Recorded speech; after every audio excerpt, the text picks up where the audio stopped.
2.5 महीना का जो समय डॉक्टर बताते हैं कि 2.5 महीना जो है क्रिटिकल, 3 महीना क्रिटिकल होता है, अस्थि का निर्माण होता है। उस समय अगर शालीनता पूर्वक नहीं रहें, इधर उधर किए और उल्टा सीधा चले, खाए पिए, तो अस्थि निर्माण में कोई दिक्कत होगी। तो इसीलिए बच्चा जो है अपंग पैदा होता है। सनातन हमारा कहता है कि तीसरे महीने में, इसीलिए पूरी व्यवस्था बता दिया है किस महीने में किस किस अंग का जो है विकास होता है। तो तीसरे महीने में अस्थि बन जाता है। ऊपर जो चमड़ी, जिसको हम लोग पिसान पोत करके और पता नहीं किस किस पार्लर में जा कर के और कैसे कैसे फेशियल में, इसीलिए आजकल की दुनिया की क्या व्यवस्था, उसको बनाते हैं, सुंदर गोरा बनाते हैं, उसकी व्यवस्था बन जाती है, चर्म बन जाते हैं, चमड़ी आना शुरू हो जाता है उस पर।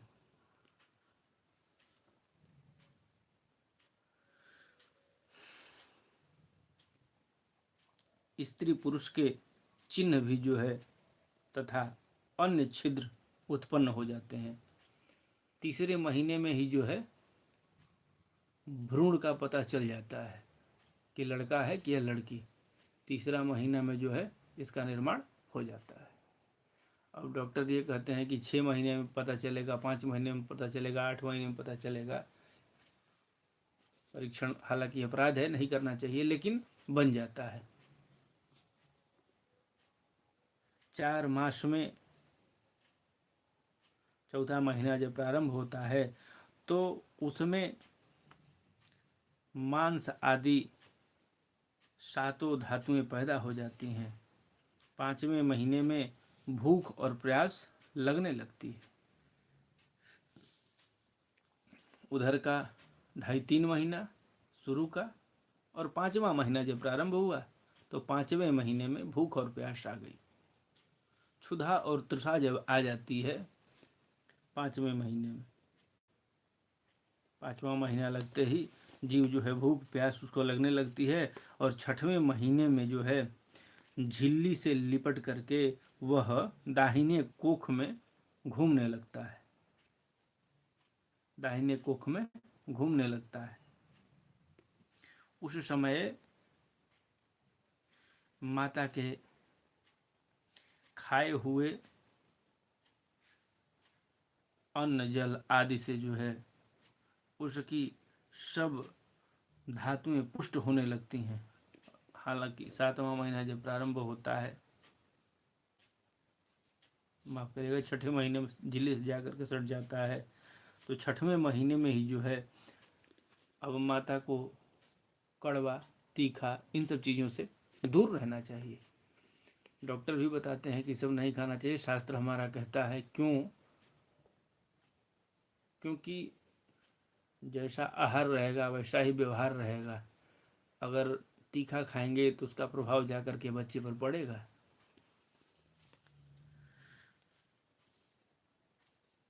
उस समय माता के खाए हुए अन्न जल आदि से जो है उसकी सब धातुएं पुष्ट होती हैं, हर अंग पुष्ट होता है, और वह जो है कृमि आदि जंतुओं के उत्पत्ति स्थान उस जघन्य मलमूत्र के गड्ढे में पड़ा रहता है, मलमूत्र के गड्ढे में पड़ा रहता है।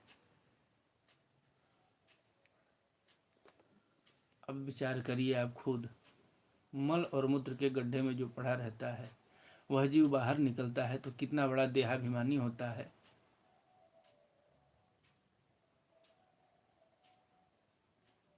अभी आगे विचार करिएगा, दुनिया का सबसे बड़ा नरक कहाँ है वो बताएंगे भगवान।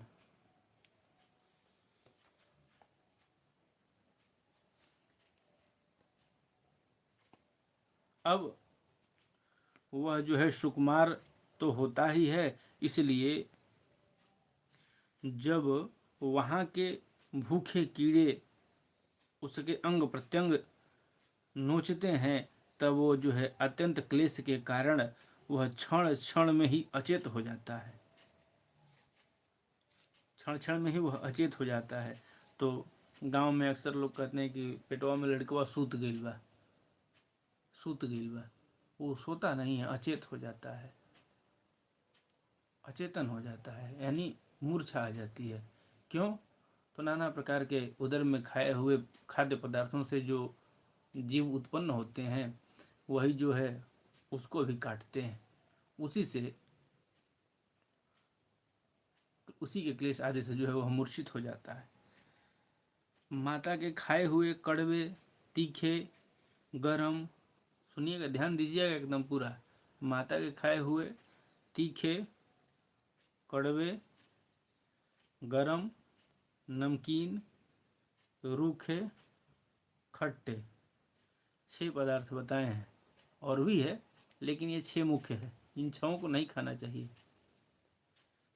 तो खाए हुए इत्यादि जो है उग्र पदार्थों का स्पर्श होने से उसके सारे शरीर में जो है पीड़ा होने लगती है, वह दर्द के मारे कराहने लगता है।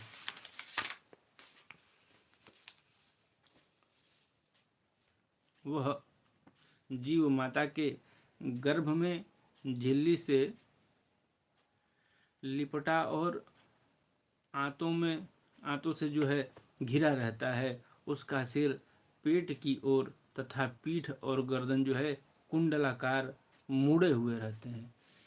बच्चा जब माँ के उदर में रहता है तो बिल्कुल ऐसे बटुरा करके रहता है, इस स्थिति में ऐसे, ये अर्धगोलाकार कुंडलाकार इसी को बोलते हैं। सर और घुटना जो है बिल्कुल ऐसे सटा रहता है।